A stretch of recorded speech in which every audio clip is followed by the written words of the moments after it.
Welcome to CelebMemorialTV, the place where we celebrate and honor the legacies of remarkable individuals whose talents and achievements have left a memorable impact on our world. In each episode, we share news, heartfelt tributes, and cherished memories of those who have recently passed. Subscribe to our channel to stay connected and join our community in remembering and celebrating these extraordinary lives. Join us as we pay tribute to their enduring contributions and keep their stories alive. Alice Stewart, a seasoned political strategist and CNN commentator, known for her incisive analysis and substantial campaign experience, has passed away at the age of 58. She passed away early Saturday morning in the Bellevue neighborhood of Northern Virginia, under circumstances believed to be a medical emergency, as reported by law enforcement. Her death has deeply affected her colleagues and viewers alike.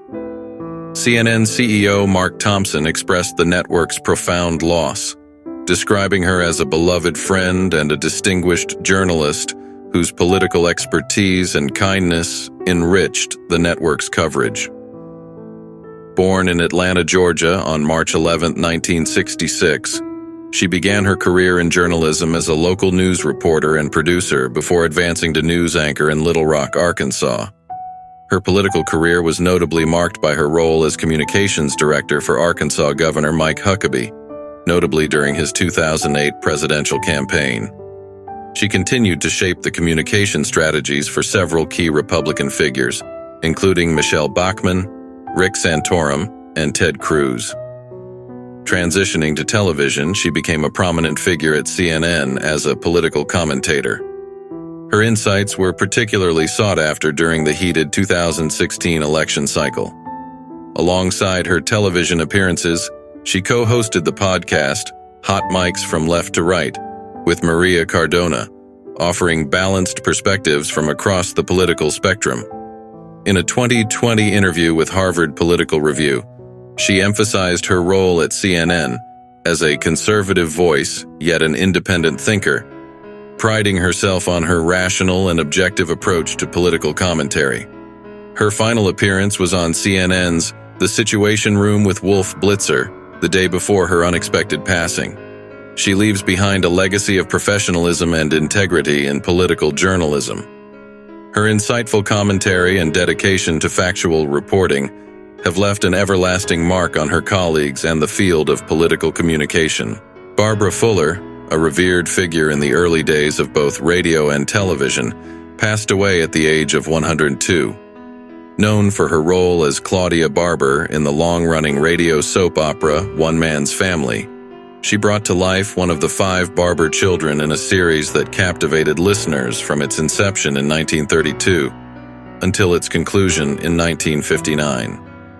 Her death was confirmed by her godson. Her career spanned several decades, during which she transitioned from radio to film and television, marking her as a versatile and enduring talent. Her work with Republic Pictures saw her appearing in 13 films in just 1 year, including notable titles such as The Red Menace, 1949, and The Savage Horde, 1950. Her roles often showcased her wide-ranging abilities from film noir to westerns, where she frequently portrayed strong, charismatic women. Her television career was equally prolific, with guest appearances on many popular shows of the time, including Adventures of Superman, where she played a significant role in the first season episode, Crime Wave.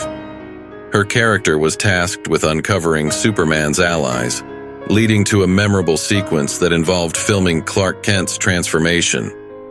Born in Nahant, Massachusetts in July 1921, her journey into the performing arts began at a young age, influenced by her mother's work at a radio station. This early exposure led to a robust career in radio dramas before moving to New York and eventually California, where she secured her role on One Man's Family. In addition to her acting career, her personal life saw her briefly married to Western star Lash LaRue in the early 1950s, a union that was part of a tumultuous but fascinating personal story, which mirrored the often dramatic roles she played. Beyond her work in front of the camera and microphone, Her legacy includes her resilience and adaptability in an industry that evolved dramatically over her lifetime. Her contributions to radio, film, and television have left an everlasting mark on American entertainment history. Diane Ford, a beloved figure in the world of stand-up comedy known for her appearances on HBO specials and as a headliner in Las Vegas, has passed away at the age of 68. Her comedic talent shone brightly on stages across the nation, including memorable performances on HBO's Women of the Night 2 in 1988 and Command Performance in 1990. She was a familiar face on A&E's An Evening at the Improv, appearing 13 times, and graced the screens in the UK with 3 specials recorded for the BBC. Her influence extended beyond live performances. She made significant contributions to television as well. She was notably recognized by comedian Tim Allen, who praised her unapologetic and insightful humor. Allen admired her so much that he included her as a writer for an episode of his hit sitcom, Home Improvement. Born on September 4, 1955 in Waseca, Minnesota, she faced tremendous personal challenges from an early age. After losing her parents in a car accident at 14, she navigated through life in various foster homes and a Catholic girls' boarding school. These experiences shaped her unique perspective on comedy, often finding humor as a coping mechanism for pain. Throughout her career, she received 11 nominations for the American Comedy Awards and had her own show, Diane Ford's Cosmopolitan Comedy, at the Desert Inn in Las Vegas. She also entertained audiences on Carnival Cruises and at McCurdy's Comedy Theater in Sarasota. Survivors include her husband John, stepsons Rhett and Travis, grandchildren, and siblings. Her impact on comedy was profound, marked by her resilience and her ability to make others laugh despite her own trials. Her life and work left an everlasting mark on the comedy world, remembered for turning adversity into a source of laughter and joy for so many.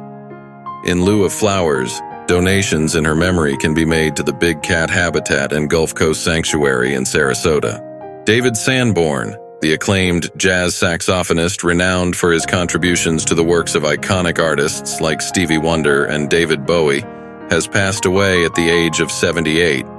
His death was announced on his social media channels, revealing that he had been valiantly battling prostate cancer since 2018. Sanborn, a pivotal figure in the fusion of jazz, pop, and rock, managed to continue performing and had plans to continue his concerts into 2025. His innovative approach to the saxophone has been credited with reinvigorating its presence in rock and roll music. Throughout an illustrious career, his signature sound graced numerous albums and performances. He contributed to Wonder's 1972 album, Talking Book, and played an unforgettable saxophone solo on Bowie's hit Young Americans. His extensive collaboration list reads like a who's who of the music industry, featuring legends such as B.B. King, Paul Simon, Bruce Springsteen, Elton John, and many others. His impact extended beyond the recording studio. He was also a familiar presence on television and radio, hosting the syndicated program The Jazz Show and a podcast titled As We Speak. Additionally, he engaged audiences with his YouTube series, Sanborn Sessions, showcasing sessions with various musicians, along with his nephew and brother-in-law, blending personal storytelling with live performances. His family stated, David's passion for music and his courage in the face of illness were an inspiration. His legacy will resonate through the countless tracks he enhanced with his saxophone. David Sanborn leaves behind a monumental legacy in the world of music, marked by his relentless innovation and the depth of his influence across multiple genres. His contributions will continue to inspire musicians and delight listeners for generations to come. Roxanne Rosedale, known simply as Roxanne, a cherished television personality and actress, has passed away at the age of 95. She passed away in an assisted living facility in Minneapolis, according to her daughter, Ann Roddy.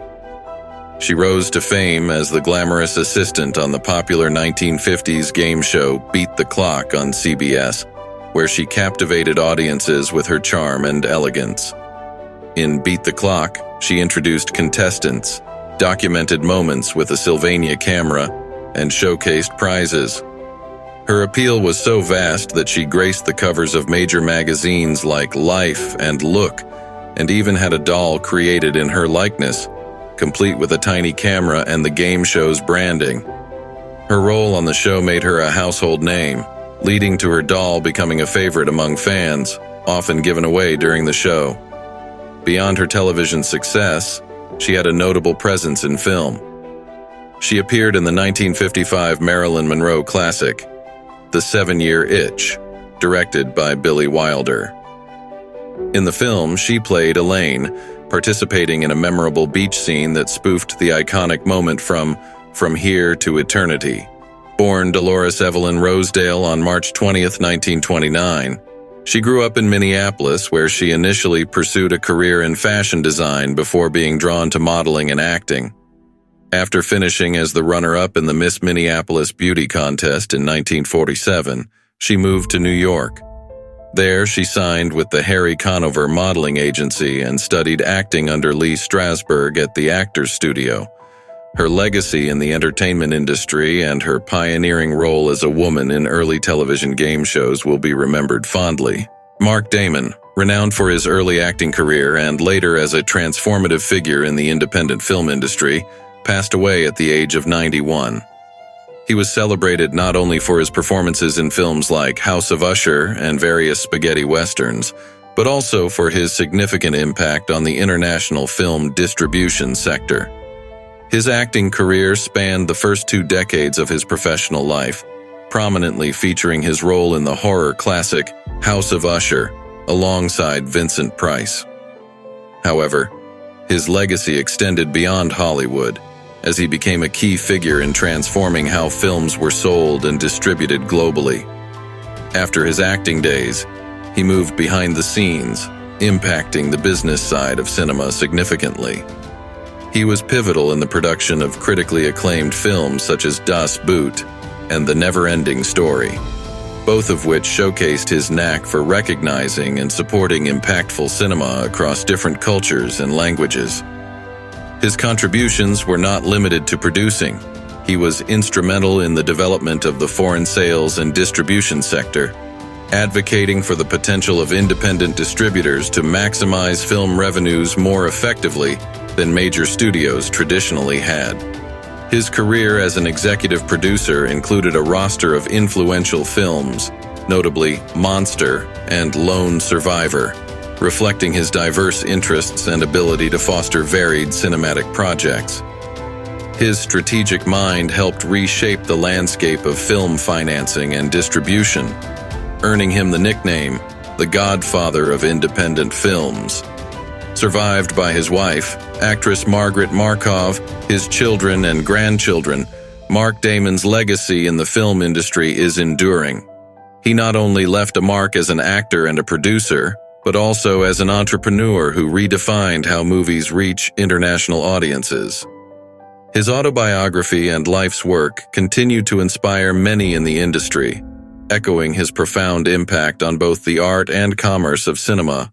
Breaking news.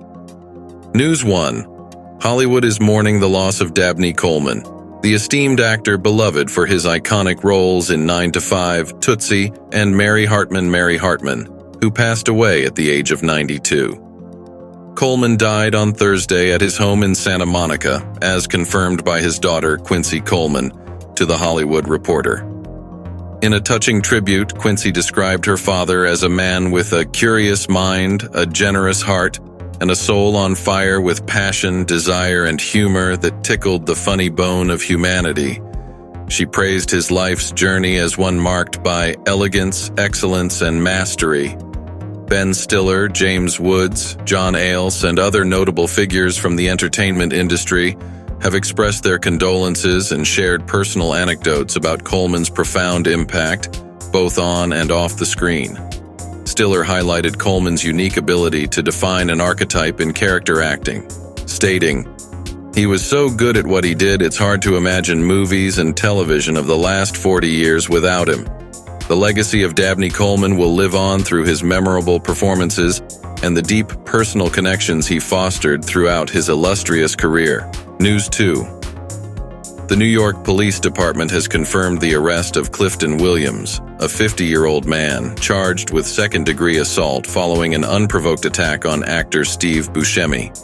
The incident, which took place on May 8th in the Midtown Manhattan area of Kips Bay, resulted in Buscemi sustaining minor injuries to his left eye. Responding to a 911 call, police officers arrived on the scene to find Buscemi, aged 66, who was quickly transported to Bellevue Hospital in stable condition. The assailant, Williams, later walked into the 10th precinct to report a separate incident and was recognized and arrested by the officers present. This assault has been charged as a felony due to Buscemi's age, classifying him as a senior citizen under the law. This comes in contrast to a related misdemeanor charge Williams faces for another assault that occurred minutes before the attack on Buscemi. Following the incident, Buscemi's publicist released a statement highlighting the actor's recovery and expressing sadness over the random acts of violence occurring in New York City. This attack adds to a concerning trend of unprovoked assaults on celebrities in the area.